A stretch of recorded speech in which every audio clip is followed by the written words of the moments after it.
Assalamualaikum warahmatullahi wabarakatuh. Alhamdulillahilladzi hadana lihada wa ma kunna linahtadiya laula an hadanallah.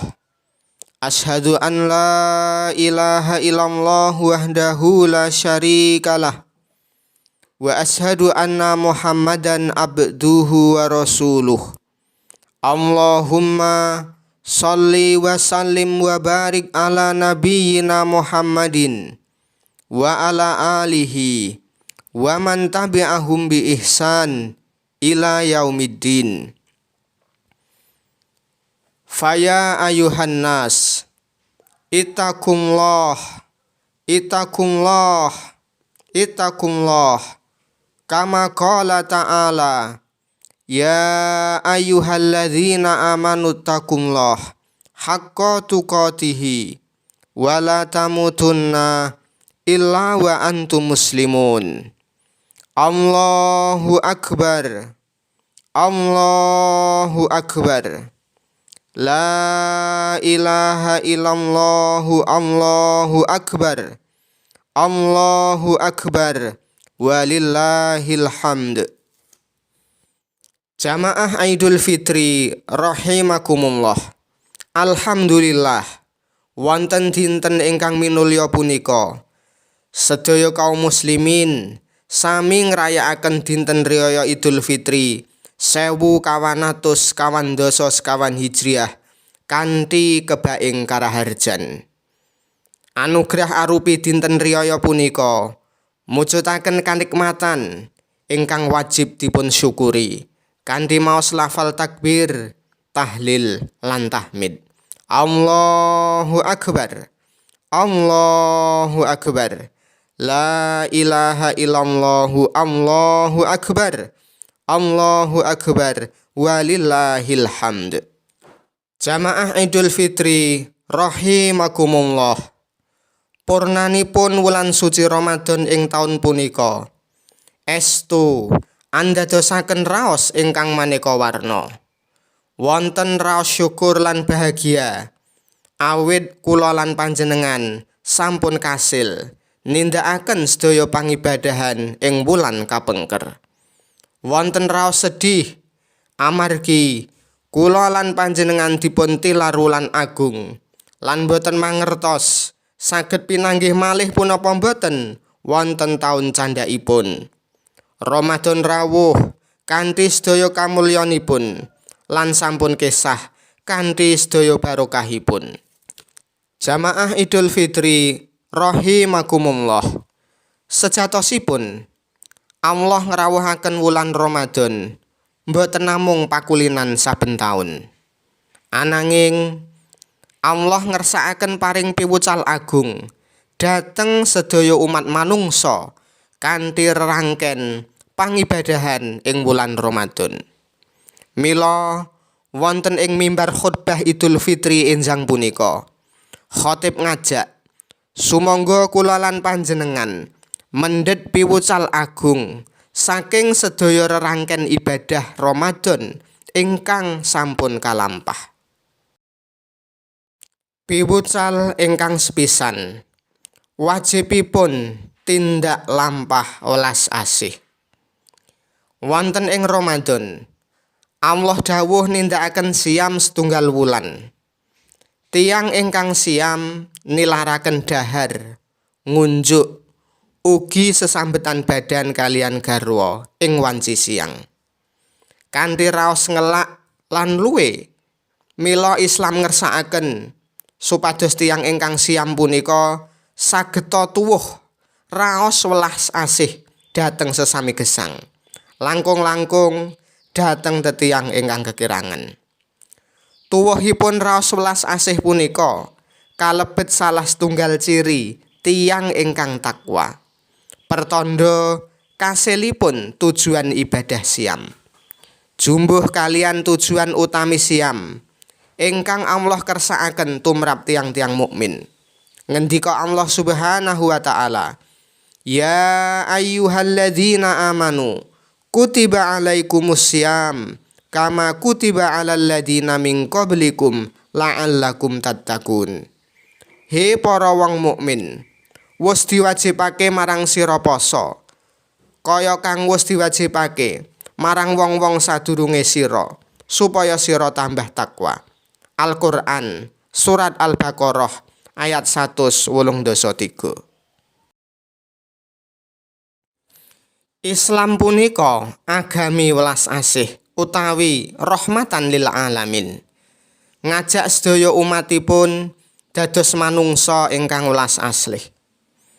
Islam ugi suka keterangan menggah utaminipun tetiyang ingkang kagungan raos welas asih. Syariat Islam dipun turunaken pinangka bukti bilih Allah punika maha welas asih. Ngendika Allah Subhanahu wa taala, kataba rabbukum ala nafsihir rahmah. Allah pangeranira wis netepake menawa panjenengane iku maha welas asih. Al-Qur'an surat Al-An'am ayat 51. Mekaten ugi Allah ngutus manungsa pilihanipun inggih punika Muhammad pinangka dados rahmatan lil alamin. Ngendika Allah Subhanahu wa taala, wa ma arsalnaka illa rahmatan lil alamin. Lan ingsun ora angutus ing sira Muhammad kejaba supaya dadi rahmat marang alam jagat raya. Al-Qur'an surat Al-Anbiya ayat 107. Rasulullah punika priyayi ingkang welas asih dhateng sedaya umat manungsa. Rasulullah piyayi ingkang sanget welas asih dhateng garwanipun. Sadangunipun gesang mboten nate sepisan kemawon nyinggung napa malih nglarani manah garwanipun. Ing sedaya bab Rasulullah tansah ngalah dhateng garwanipun. Babar blas mboten nate rebut bener. Rasulullah namung ngersakaken garwanipun bahagia ing rumah tangganipun. Rasulullah ugi sanget welas asih dhateng tangga tepalih. Mboten nate panjenenganipun kagungan daharan kejawi mesti dipun radinaken utawi dipun paringaken dhateng tangga tepalih. Panjenenganipun dawuh, ora bisa disebut wong iman wong-wong kang dheweke sare ing kahanan wareg ing mangka tanggane ora bisa sare jalaran luwe. Hadis riwayat Imam Tabrani. Rasulullah sallallahu alaihi wasallam ugi sanget welas asih dhateng sedaya umat manungsa. Tetiyang ingkang kersa nampi dakwahipun utawi dereng nampi sedaya dipun tresnani, boten dipun benten-bentenaken. Rasulullah maringi tulodo menggah tata cara tresnani umat manungsa. Rasulullah ugi dawuh dhateng sedaya umat manungsa supados tresnani sinten kemawon wonten ing alam donya punika. Ngendika Rasulullah sallallahu alaihi wasallam, irhamu man fil ard yarhamkum man fis sama. Sira padha tresnanana makhluk kang ana ing bumi, yekti sira bakal ditresnani kang ana ing langit yaiku Allah. Hadis riwayat Imam At-Tirmidzi. Jamaah Idul Fitri rahimakumullah. Piwucal kaping kalih awisan tumindak kasar. Ing wulan Ramadan Allah Subhanahu wa taala ngawisi wincantenan ingkang kasar lan saru. Wincantenan lan tindak kasar punika ngrisak kautaman ibadah siam. Ngendika Rasulullah sallallahu alaihi wasallam, malam yada qaula zur wal amala bihi falaisa lillahi hajatun fi ayyada ta'amahu wa syarabahu. Sapa wonge ora bisa ninggalake tetembungan kasar utawa saru lan dheweke tetep nglakoni, mula Allah ora ngersakake dheweke ninggalake mangan ngombene utawa Allah ora ngersakake pasane. Hadis riwayat Imam Bukhari. Islam ngawisi tindak lampah kasar, Tetiang ingkang tindak lampahipun kasar punika pertanda boten mangertosi piwucal agami. Tindak lampah kasar punika kalebet akhlak mazmumah utawi akhlak ingkang awon. Allah lan Rasulipun boten remen dhateng tiyang ingkang kasar. Ngendika Rasulullah sallallahu alaihi wasallam, "Innallaha la yubghidul fahisal badi'a." Satemene Allah iku ora remen marang wong kang lisane saru lan kasar. Hadis riwayat Tirmidzi. Ing hadis sanes Rasulullah sallallahu alaihi wasallam ugi ngendika, "Innallaha azza wajal la yuhibbul fuhsya wala tafakhus." Satemene Allah iku ora seneng marang wong kang tumindake keji lan tetembungane kasar. Hadis riwayat Imam Ahmad. Islam kanthi cetha suka keterangan menggah awonipun lan bebayanipun tindak kasar. Tumindak kasar punika saged dados sebab risakipun bab punapa kemawon. Tindak kasar punika saged andadosaken risakipun pasrawungan ingkang lumampah. Suami menawi mimpin keluarga kanthi kasar, mesti keluarganipun badhe risak. Setunggal tiyang menawi srawung ing masyarakat kanthi kasar, ugi andadosaken risakipun tatanan masyarakat.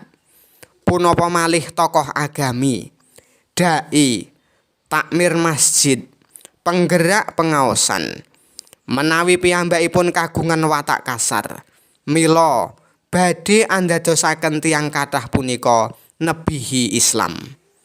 Mila Allah Subhanahu wa taala sampun paring pepimut dhateng manungsa pilihanipun wonten setunggal ayat. Fabima rahmati minallah lintalahum walau kunta faddon ghalidul qalbi lang faddu min haulik. Jalaran dening sih rahmat saka ngarsane Allah, sira Muhammad banjur bisa lembah manah marang kanca-kancanira. Saupama sira iku atindak kasar lan ati wangkal, sanyata kanca-kancanira iku padha bubar saka sakiwa tengenira. Al-Qur'an Surat Ali Imran ayat 159. Jamaah Idul Fitri rahimakumullah. Sampun dados jejibahan kula lan panjenengan nebihi tindak lampah kasar. Tindak lampah kasar punika perkawis ingkang kedah dipun bucal sak tebih-tebihipun saking badan kita lan saking masyarakat kita. Mila wonten khutbah Idul Fitri enjang punika, khatib ngajak, sumangga kula lan panjenengan dados piyantun ingkang welas asih dhateng sinten kemawon. Mugi Allah tansah paring rahmat saha kawelasan satemah pasrawungan wonten ing masyarakat saged kalampah kanthi ayom-ayem, guyub lan rukun. Amin. Innallaha wa malaikatahu yusholluna 'alan nabi ya ayyuhalladzina amanu shollu 'alaihi wa sallimu taslima. Allahumma sholli 'ala Muhammadin wa 'ala alihi wa man tabi'ahum bi ihsan ila yaumiddin. Allahumma ighfir lil mu'minina wal mu'minat wal muslimina wal muslimat al ahya'i minhum wal amwat innaka sami'un qaribum mujibu da'wat. Allahumma inna nas'alukal huda wat tuqa wal afafa wal ghina. Rabbana hablana min azwajina wa dzurriyyatina qurrata a'yun waj'alna lil muttaqina imama. Allahumma taqabbal minna innaka antas samiul alim wa tub alaina innaka antat tawwabur rahim ya arhamar rahimin. Rabbana atina fid dunya hasanah wa fil akhirati hasanah wa qina adzabannar. Subhana rabbika rabbil izzati amma yasifun Wassalamun alal mursalin walhamdulillahi rabbil alamin.